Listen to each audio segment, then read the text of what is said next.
The test is in 4-part, Part 1, Part 2, Part 3, and Part 4. Now look at Part 1.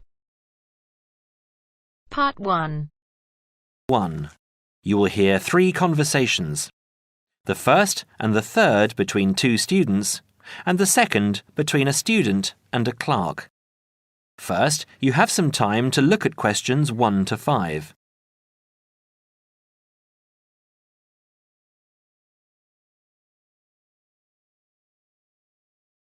Now we shall begin. You should answer the questions as you listen, because you will not hear the recording a second time. Listen carefully and answer questions 1 to 5. Hi, it's Mike, isn't it? Yes, and you're... Phoebe. Phoebe, right. Where are you headed? I'm looking for the main hall. So am I. Are you going there to register for next year? Yes, I was told to go to administrations and fill in an application form. That's what I'm about to do. I went to information and they told me it was at the end of this corridor. Then we have to turn left and immediately right. That should lead us to the exit, where opposite we should find the entrance to ground level main hall. It's a big old red building. From there we need to go to the first level and then follow the signs. Apparently it's the second office opposite the foyer. It would be pretty hard to miss. That sounds easy. It shouldn't be too hard to find. Well, since we're both heading in that direction, let's go together. Hopefully it won't take too long. I haven't had anything to eat and I'm starving. Me too. Well, how about I go to the canteen and get us something while you make your way to the main hall? I'm sure there's going to be quite a wait. There always is. I can meet you there. Sounds like a good plan. What do you want me to get you? How about a chicken and salad roll and a drink? Okay. What if they don't have a chicken and salad roll? Anything similar, like ham and salad, or just plain salad and cheese. Oh, and don't forget the drink. I feel so dehydrated. No problem. What type of drink? I don't know. How about a Coke? No, nothing like that. Something healthier. An orange juice? They're usually full of sugar unless you get it freshly squeezed. Water? Yes, that's perfect. Here, take £2. That should cover it. If it's more, I'll give it to you when you get back. I only have a 20, and you know that they get cranky if you give them large notes. Okay. See you in 5 minutes. Before you hear the rest of the conversation, you have some time to look at questions 6 to 10.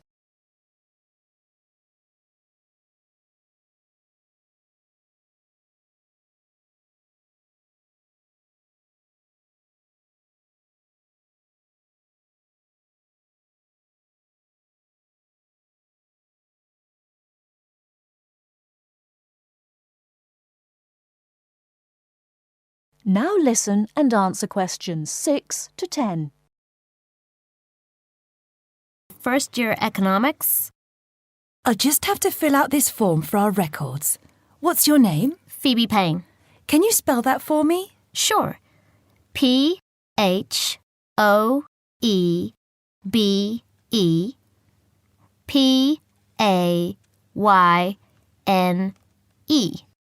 Your address? 6 Wainwright Avenue. That's W-A-I-N-R-I-G-H-T,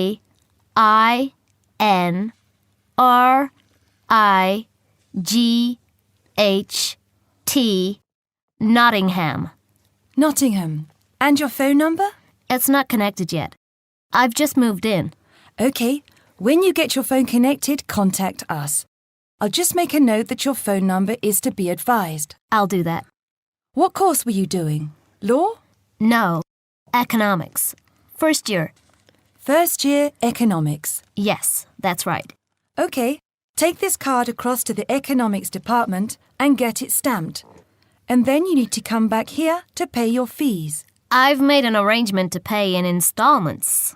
Do you have any documentation verifying that? Yes, I have a statement from administration. OK, when you return, we'll have a look at it. Thank you very much.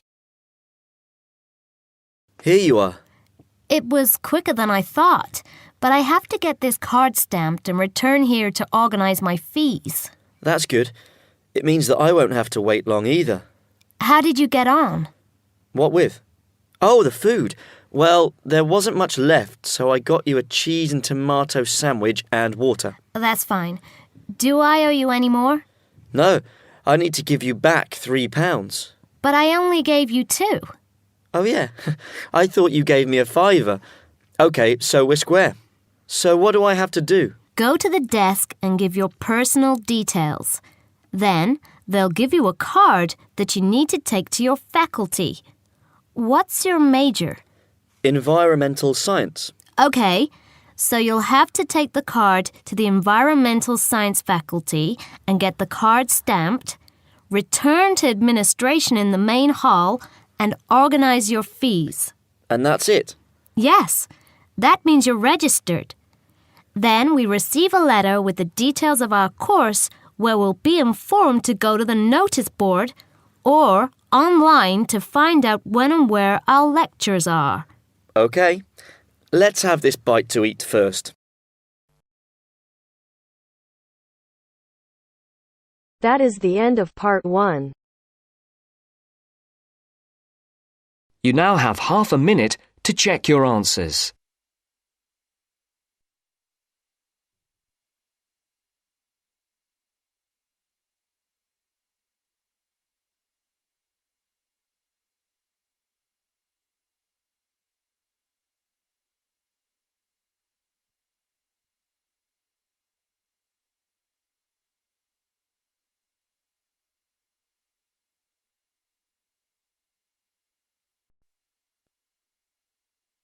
Now turns to part 2.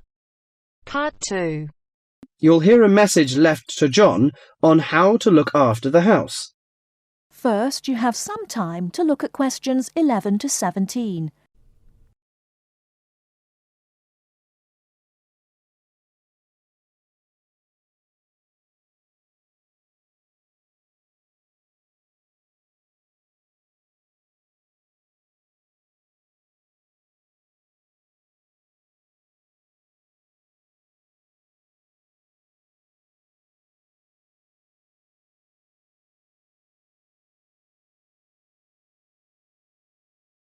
Now, listen carefully and answer questions 11 to 17. Hello, John. Welcome to the house. I'm really pleased that you can be here to look after my house while I'm away. Here are some things you need to know about the house. Important stuff like when the garbage is collected.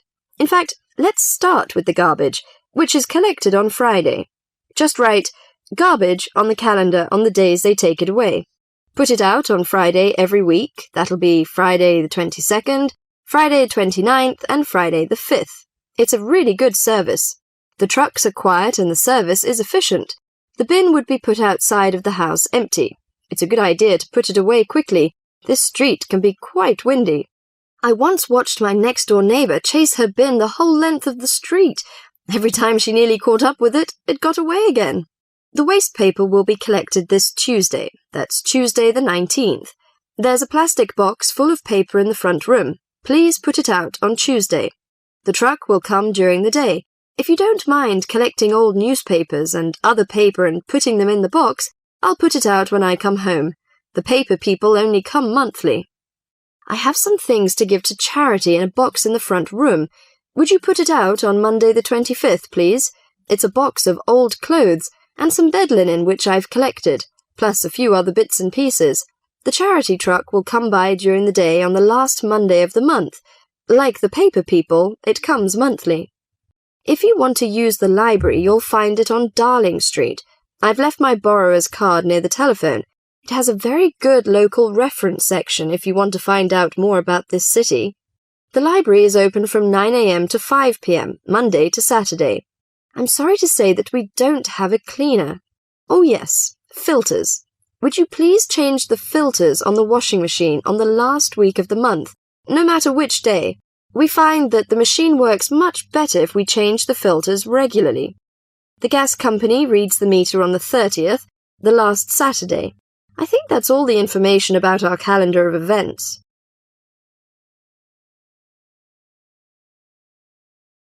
Before you hear the rest of the talk, you have some time to look at questions 18 to 20.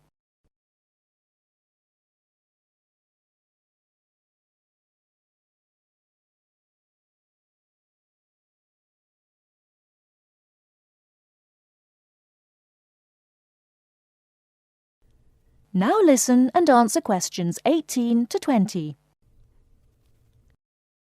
Well, John, I'm trying to think what else I should be telling you. As you know, I'm going to a conference in London. I hope to have a little time to look around. It's a great city. I do hope I manage to get at least some of the theatres and museums. I'm looking forward to all the things I have to do at the conference too. I'm giving a paper on Tuesday the 26th, and there are a couple of exciting events planned later in the conference programme. I hope to meet up with an old teacher of mine at the conference. She taught English literature at my high school, and we've kept in touch through letters over the years. She now teaches at the University of Durham, and I'm really looking forward to seeing her again. By the way, I expect you're hungry after your trip. I've left a meal in the refrigerator for you. I hope you like cheese and onion pie. Would you do me a favour, please? I haven't had time to cancel an appointment. It was made a long time ago, and I forgot about it until this morning. It's with my dentist for a checkup on Thursday the 28th. Could you please call the dentist on 8162-525 and cancel the appointment for me? Thanks a lot, John. One last thing. When you leave the house, make sure the windows and doors are shut and set the burglar alarm. The alarm code number is 9120. Have fun. I'll see you when I get back. This is your friend Martha, saying goodbye. That is the end of part 2. You now have half a minute to check your answers.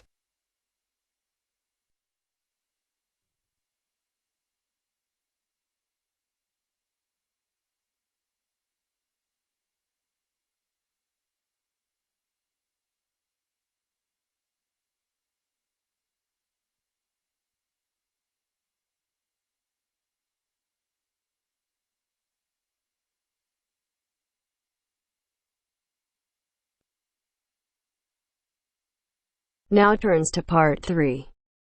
Part 3. You will soon hear an informative talk given by Michelle on how to keep out burglars and keep your home safe. First, you have some time to look at questions 21 to 26.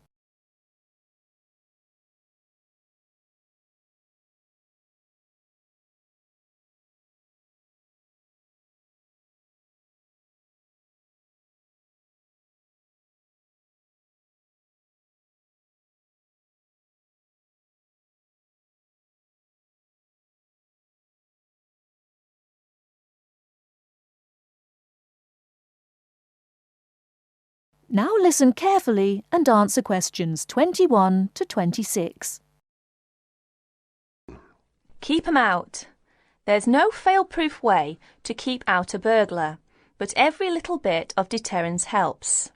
Even if you can't afford a security system, you can take a few minutes to make your home a little safer. Some relatively simple steps will greatly decrease the odds of a break-in, which means you can enjoy a bit more peace of mind. And isn't that what home is all about? Think like a burglar. If you were one, how would you get into your home? Evaluate your home from the inside and out, night and day. You might even try a mock break-in, trying window jams and loose locks on your house's perimeter. To keep out a burglar, the first thing to do is to secure the windows. Though windows are relatively easy to break, the loud noise of shattering glass will deter a thief if you're near other houses. Don't leave windows open during the night, whether you're at home or away. That's a common sense precaution, but a surprising number of people forget to do just that. Use a pick-proof locking device for your windows. Make sure the frames are solid. If you're beyond the earshot of your neighbours, they won't hear the glass breaking. Consider installing a plexiglass sheet for the more accessible windows. This will make entry through them more difficult. Your doors should also be secured. If you don't have a peephole, install one in the front door.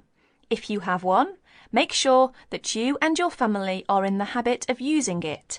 Don't open the door to anyone you don't know, especially at night.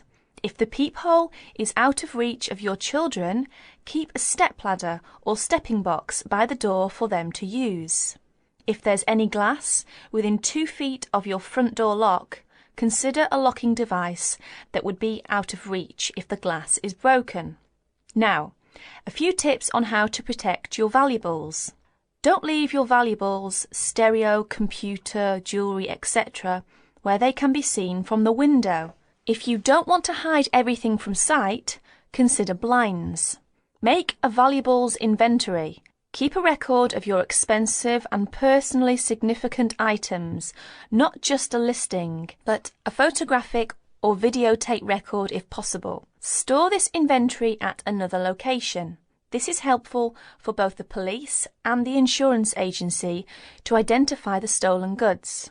Use an engraving pen to mark these items with some kind of personal identifying information, such as your initials, in an inconspicuous place. This also helps record your possessions in case of any other mishap, such as fire or flood.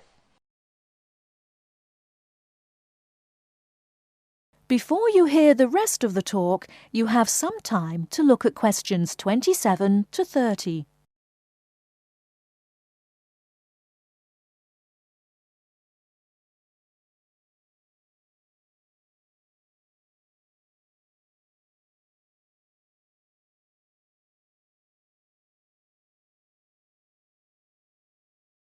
Now listen and answer questions 27 to 30. Don't stop your security awareness at the outside walls of your house. Your yard areas, if any, also deserve your attention. In general, don't leave anything around the yard that might help a burglar get into your house. Ladders, stackable boxes, or any garden tools should be put away, preferably in a locked cabinet. Install a light in your yard that is sensitive to movement. Place it high and out of reach. Trim hedges or bushes that are near doors or windows. These can be good hiding places. Don't place outdoor furniture tables nearby the house. These could become an easy stepladder to the roof. When you are on vacation, create the occupancy illusion. Maybe you laughed at your mother for leaving the lights on and the radio playing while she left for vacation, but she had the right idea. Those steps aren't quite enough, so try these strategies. Buy electronic timers that turn lights on and off at different times. Hook up a timer to your TV for a few hours each evening. Turn up the volume too. Not enough to annoy the neighbours, just enough that a lurker at the windowsill couldn't miss hearing it. Have your newspaper and mail delivery suspended. If you don't have time to do this, ask a neighbour to pick them up for you. Ask a neighbour to park in your driveway or parking place. Think about having someone house sit your home. If it's a relative or friend, it may cost you no more than the contents of your refrigerator. You can also find professional house sitters or house-sitting services that find someone to stay while you're away. Leave your shades as they are normally, or at least don't close up every one. One sign of a vacant house is closed shades during the day. Lock your garage door with a padlock.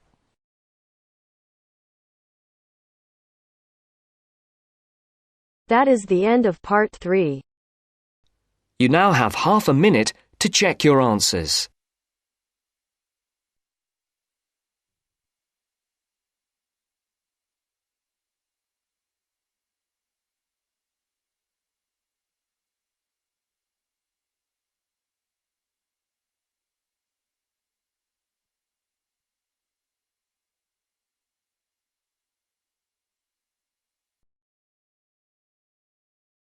Now turns to Part 4.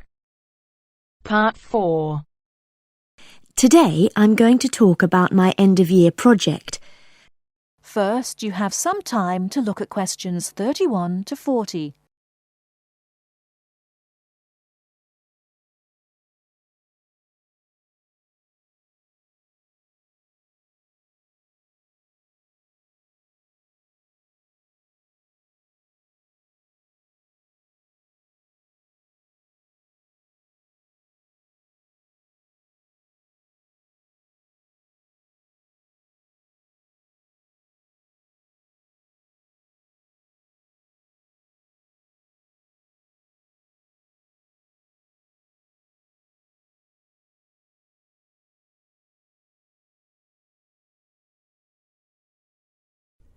Now listen carefully and answer questions 31 to 40.